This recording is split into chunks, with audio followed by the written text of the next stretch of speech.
Continuando a nossa série Restaurados para Sempre. Tem várias perguntas ótimas aqui, começando com essa. Quando o cônjuge volta para casa, né? Aqui a gente vai falar sobre o pós, né? Na verdade, muitas pessoas se enganam quando pensam que é quando o cônjuge volta que há uma restauração. Não. Quando o cônjuge volta, aquele cônjuge que saiu, né? A gente fala mais para esse tipo de história porque é o que a maioria das histórias trazem para nós, né? É o que mais acontece. O cônjuge que saiu, o cônjuge que tem outra. Então, a gente faz uma adaptação geral, né?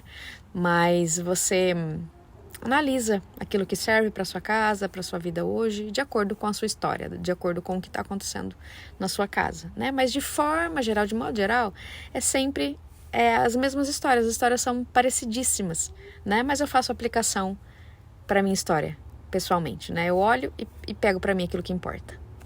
Então, quando esse cônjuge volta para casa, ou quando essa esposa está em casa, não se separaram, mas houve um arrependimento, né? Houve uma confissão ali dos pecados. Então, agora eu entro numa condição espiritual, né? Onde eu recebo Jesus. Então, o perdão, a confissão, o arrependimento, eles são as chaves para acessar, é a condição para acessar Jesus, né? Sem isso, nem adianta voltar, vamos dizer assim, nem adianta.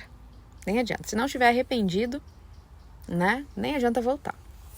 Enfim, então quando esse cônjuge volta para casa, ou quando eles estão ali tentando refazer, né, a história deles, o casamento deles a partir, né, do arrependimento, etc. Os dois em arrependimento, tá, gente? Que não adianta só um falar que foi culpado. Não, num casamento os dois têm sua parcela de culpa.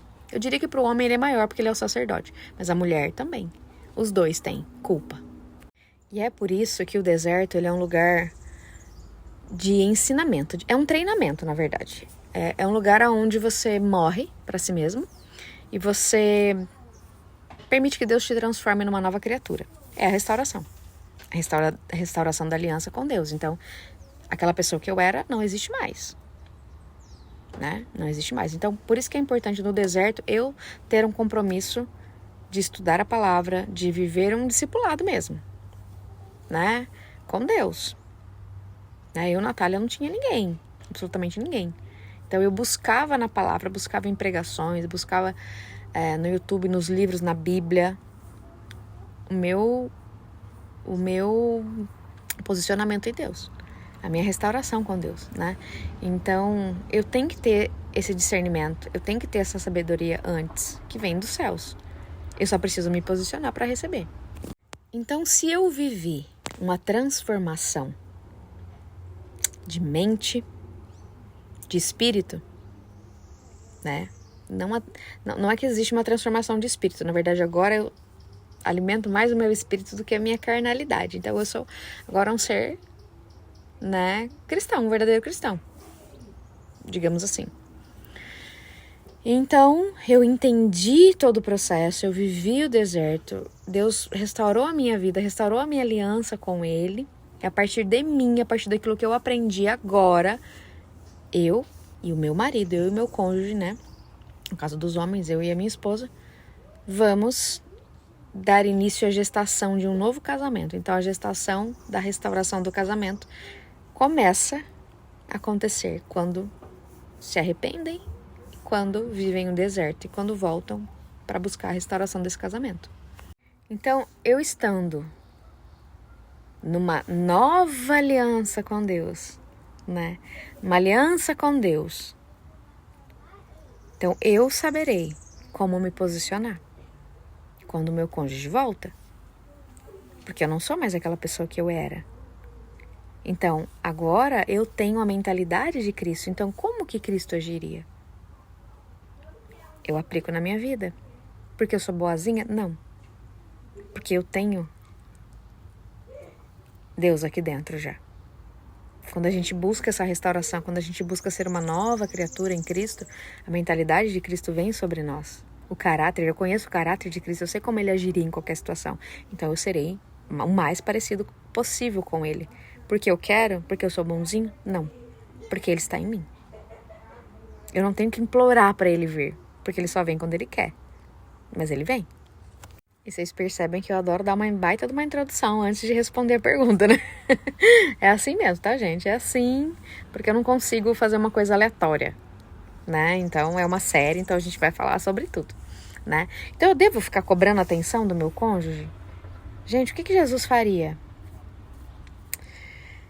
Se a gente se posiciona da mesma maneira que a gente se posicionava antes, esse casamento tá fadado ao deserto novamente. Eu devo ficar cobrando atenção? Não. Se eu estou percebendo que o outro não está me dando atenção, o problema está em mim. Às vezes, uma mudança de postura minha vai chamar a atenção dele. Eu não devo ficar cobrando, eu não devo ficar mendigando nada, porque eu estou completa em Cristo. Meu cônjuge me complementa. Ah, Natália, mas o que eu devo fazer então nesse caso? Em primeiro lugar, eu sou temente, eu sou submissa a Deus. E quais são as ordenanças bíblicas? Então, eu preciso conhecer os padrões de Deus e as ordenanças. Se Deus fala para a mulher, respeite o seu cônjuge, respeite o seu marido, qual que é o código do homem? É o respeito. Para a mulher se sentir amada, ela deve respeitar o seu cônjuge. Como que ela respeita? Não cobrando, não criticando, não julgando. Porque a boca da mulher, ou ela amaldiçoa, do homem também, ou ela amaldiçoa, ou ela gera bênçãos, né? Então, se você tá achando que não tá merecendo atenção devida, não tá recebendo atenção devida, começa a analisar você, se você tá respeitando esse cônjuge. Porque ele só devolve com amor a partir do momento que ele se sente respeitado. Porque quando ele não é respeitado, ele vai cortar o amor, que é o código da mulher. E o código da mulher é o amor. Então, para ela se sentir amada, ela tem que respeitar. O homem, para amar, ele tem que se sentir respeitado. Esse é um código, gente. É um código que já nasceu no homem e na mulher. Não tem como mudar. É isso, e acabou. Né? A partir disso a gente vai ter linguagens do amor, né? Como cada um se sente amado, etc, etc, etc. Né? É um assunto para um outro momento, um outro tema. Mas eu estou tão bem escondida em Deus, eu me alimento tanto de Deus, da palavra, que assim, se eu perceber que o outro não está me dando atenção, eu vou ficar chorando? Eu vou ficar profetizando maldições na minha casa? Eu vou ficar brigando com esse homem? Não, o que eu vou fazer? Eu vou pro joelho, porque a mulher convicta em oração, ela é convicta em Deus, ela é convicta na oração. Ela vai pro joelho, ela vai gastar tempo com Deus. Sabe por quê? Se você não aprendeu isso no seu deserto, vai ser muito mais difícil você aprender agora quando ele volta. Porque você vai ter outras diversas situações para você lidar. Diversas situações desafiadoras. Porque você sabe aonde está o seu lugar. Em Deus, quem que convence esse homem? Quem que mostra para ele? Quem que vai dar sonho para ele? Quem que vai incomodar ele? É o Espírito Santo, não é você. Você pode fazer o papel do Espírito Santo na sua casa. Ou você pode fazer o papel das trevas. Você tem duas mulheres aqui dentro, a tola e a sábia. Qual que você vai alimentar? Qual delas que você vai alimentar? Então é uma escolha sua. Quanto mais em Deus eu estou, mais de Deus eu vou transbordar. O marido vai perceber. Deus vai incomodar ele. Ah, vai. Porque a hora que Deus entra no meio, Deus faz. Eu garanto, Deus faz. O grande fato, gente, é que a gente não faz ideia. Nós fomos condicionados. Isso foi retirado de nós. A visão espiritual. A aliança com Deus. Né? Quando Moisés estava com o povo lá, né, no deserto, e Deus, ele quer ter um relacionamento com o povo, né? E daí ele chama o povo para ir lá no monte, e a hora que o povo chega é aquela festa, né? Os anjos começam a fazer festa, né? Como num casamento, né? Deus quer aliança, o relacionamento com Deus é a mesma, representada pelo casamento. Então vem a noiva ali, né, que é o povo, e Deus começa a fazer uma festa no céu, os anjos, e eles se assustam. Eles se assustam e ele fala para Moisés, não, Moisés, nós não queremos falar com Deus. Nós queremos que você seja o nosso rei, você que lute as nossas guerras, não queremos Deus. Então você para e pensa, né? Fala, meu Deus, retiraram isso da gente. Retiraram. E hoje é tão mais difícil, né, pra gente poder acessar, né, a Deus e voltar para esse lugar de relacionamento com Ele. E em contrapartida, a gente não sabe como guerrear, a gente não sabe como lutar, como se posicionar. E é por isso que as trevas têm tanto poder sobre as nossas vidas e as nossas casas, né? E a gente não sabe disso porque realmente foi plano do inferno para que a gente não soubesse. Foi realmente plano do inferno. Tanto que no segundo módulo que a gente estuda, que essa semana inclusive, a gente está com a turma 4 da Escola de Deserto, é sobre libertação, vínculos com as trevas, como que quebra essas maldições, como que a gente rejeita as heranças. É forte. Esse estudo é forte. Por quê? Porque é aquilo que o Senhor quer nos mostrar. Quando eu vejo os cristãos falando assim, fulano tá com câncer, fulano não tem mais jeito, tá numa cama de hospital, na UTI, não adianta nem pedir para ir lá fazer a unção dele, nem adianta, já foi, não tem mais jeito. Eu fico tão chocada com a falta de fé e incredulidade, sabe, do ser humano, mas eu não julgo o ser humano. Eu sei o que está por trás disso. Eu tenho consciência. Porque Deus me mostrou. E as pessoas, elas diminuem o poder de Deus, elas colocam Deus numa caixinha desse tamanho e falam, não, isso Deus não pode fazer. Por quê? Por que as pessoas estão tão cegas, com a mente cauterizada? Porque as trevas mudou o DNA, mudou a visão espiritual, cegou o ser humano. E a gente precisa voltar a enxergar como Deus enxerga. Então esse resgate da mentalidade de Cristo da aliança com Deus, ele é algo tão sério, gente, vai muito mais além do que o casamento, muito mais além, porque Deus, que Ele quer mudar não só a sua casa, mas uma nação inteira, pra gente voltar a ser como uma nação santa, eleita. Então a gente precisa abrir mão da nossa humanidade, da nossa carnalidade, do nosso hedonismo realmente, e viver aquilo que Deus tem preparado para nós, a vida em abundância, que muitos falam que não. A gente tem que viver na miséria mesmo e aceitar as doenças, aceitar, porque, né, o ser humano é caído, é falho. Tá, mas Jesus veio para libertar os cativos. E por que as igrejas não pregam isso? Algumas, né? Tem igrejas que falam sim. E, gente, se vocês soubessem o poder, a autoridade que vocês têm, que a gente passaria a usar muito mais. Tem coisa que a gente não consegue falar, explicar. É o Espírito Santo que convence. É só o Espírito Santo que convence. Nós não conseguimos convencer o outro. Nós não podemos convencer o outro. Por mais que a gente se esforce, né? Não é sobre performance, é o quanto o outro recebe. O quanto a gente está disposto a receber e viver a palavra, para que o outro possa entender também. Então, quando eu vejo assim as pessoas falarem, não, Deus não pode restaurar o meu casamento. Eu sei que não é a pessoa.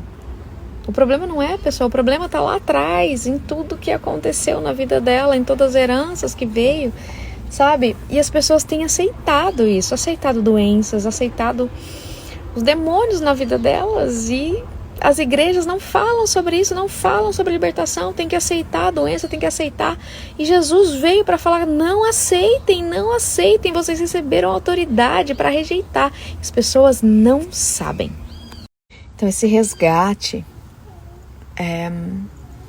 da mentalidade de Cristo da aliança com Deus, ele é algo tão sério, gente, vai muito mais além do que o casamento, muito mais além, porque Deus, que Ele quer mudar não só a sua casa, mas uma nação inteira, pra gente voltar a ser como uma nação santa, eleita. Então a gente precisa abrir mão da nossa humanidade, da nossa carnalidade, do nosso hedonismo realmente, e viver aquilo que Deus tem preparado para nós, a vida em abundância, que muitos falam que não. A gente tem que viver na miséria mesmo e aceitar as doenças, aceitar, porque, né, o ser humano é caído, é falho. Tá, mas Jesus veio para libertar os cativos. E por que as igrejas não pregam isso? Algumas, né? Tem igrejas que falam sim. E, gente, se vocês soubessem o poder, a autoridade que vocês têm, que a gente passaria a usar muito mais. Então, a partir dessa aliança com Deus restaurada, eu vivo a vida em abundância.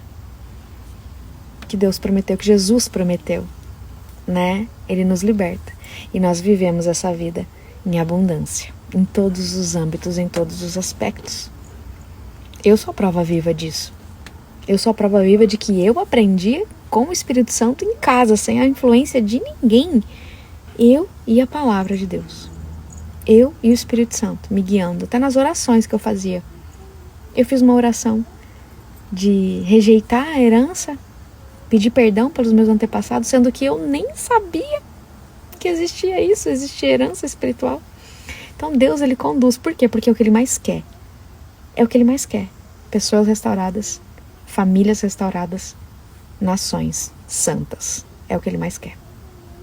Porque eu sou filha de um rei. Então eu não aceito qualquer coisa. Eu não aceito o jugo do mundo sobre mim. Eu não aceito a mentalidade do mundo sobre mim. Eu não aceito o que o mundo prega sobre a minha vida e a minha casa. Eu não aceito. Eu não aceito. Porque ou eu estou de um lado ou eu estou de outro. Em cima do muro já quer dizer que você já está do lado que não pertence a Deus. Então, tudo isso aqui não é exatamente sobre o seu casamento. É sobre a sua aliança com Deus. E a partir dela, o que Deus quer fazer na sua vida. E numa geração. Numa linhagem. Sabe? Então, assim, tá na hora da gente pedir para que Deus abra os nossos olhos espirituais. Tá na hora da gente pedir para que a mentalidade de Cristo venha sobre nós. Independente de igreja, independente de qualquer coisa, de estrutura, de qualquer coisa. Eu, com Deus, o meu secreto, é o que vai fazer o avivamento, é o que vai restaurar todas as coisas. Eu tenho tudo na Bíblia disponível para mim. Tudo que eu tô falando para você aqui tá na sua Bíblia. Ah, Natália, mas eu não consigo ler, eu não consigo entender. Eu sei, eu passei 30 anos dentro de uma igreja só ouvindo falar de Deus. Eu não conhecia quem ele era. Quem sabe se eu tivesse tido um discipulado, como eu tive com o Espírito Santo, né? Talvez não tivesse chegado onde eu cheguei, né? Mas se você precisa de um discipulado, Deus vai levar você às pessoas certas para ministrar sobre a sua vida. Sobre tudo isso que eu tô falando com vocês aqui. Mas eu também quero dizer para vocês que Deus nos capacitou com a escola de deserto, né? Para poder discipular as pessoas, para poder levar isso para as pessoas entenderem, né? Qual que é o verdadeiro cristianismo? Qual que é o processo de deserto e restauração? Então as vagas para a próxima turma já estão abertas e a gente te espera dia 28 de agosto.